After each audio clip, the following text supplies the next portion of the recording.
ആൾക്കാർ ആരും എഴുന്നേക്കുന്നില്ല അവിടെ. So guys, we are back with another movie review. നമ്മൾ ഇന്ന് ചെയ്യാൻ പോകുന്ന പടത്തിന്റെ പേരാണ് Spiderman the brand new day. പടത്തിനെ പറ്റി പറയുകയാണെങ്കിൽ പടം വാസ് റിയലി നൈസ്. കഴിഞ്ഞ പടങ്ങളെക്കാളും കൂടുതൽ ഇമോഷണൽ ആയിട്ട് ഇത് ഭയങ്കരമായിട്ട് കണക്ട് ആവുന്നുണ്ട്. ടോമാളിന്റെ ബാക്കി പടങ്ങൾ, അതായത് ഇതിനു മുമ്പ് ഇറങ്ങിയ പടങ്ങളൊന്നും അത്ര ഇമോഷണൽ ആയിട്ട് കണക്ട് ആയിട്ടില്ലെങ്കിലും ഇത് പീക്ക് ലെവലിൽ നമ്മളായിട്ട് കണക്ട് ആയിട്ടുണ്ട്. ഇതിനകത്ത് കുറച്ച് ആക്ഷൻസ് കമ്പാരിറ്റീവ്ലി ബാക്കിയുള്ള പടത്തിനേക്കാളും കുറവാണ്. ബട്ട് ഉള്ളതൊക്കെ അടിപൊളിയാണ്. അതിനകത്ത് കുറച്ച് ക്യാമിയോസ് ഒക്കെ ഉണ്ട്. ക്യാമിയോസ് ഒക്കെ റിയലി നൈസാണ്. പടം പീറ്റർ പാർക്കറുടെ പാസ്റ്റ് ഉണ്ടല്ലോ, പാസ്റ്റിൽ നിന്ന് റിക്കവറായി വരുന്ന കാര്യങ്ങളും അതെങ്ങനെ സോർട്ട് ഔട്ട് ചെയ്യുന്നു എന്നുള്ള കാര്യങ്ങളൊക്കെയാണ് ഇതിനകത്ത് പറയുന്നത്.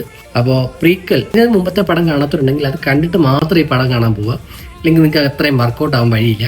അതുപോലെ തന്നെ ഈ പടം കഴിഞ്ഞിട്ട് ആൾക്കാർ ആരും എഴുന്നേക്കുന്നില്ല, അവിടെ തന്നെ ഇരിക്കുന്നു. പടത്തിന്റെ കംപ്ലീറ്റ് വർക്ക് ചെയ്ത ആൾക്കാരെല്ലാവരും പേര് കഴിഞ്ഞിട്ടും ആൾക്കാർ ആരും എഴുന്നേക്കാതെ അവിടെ ഇരിക്കുകയാണ്.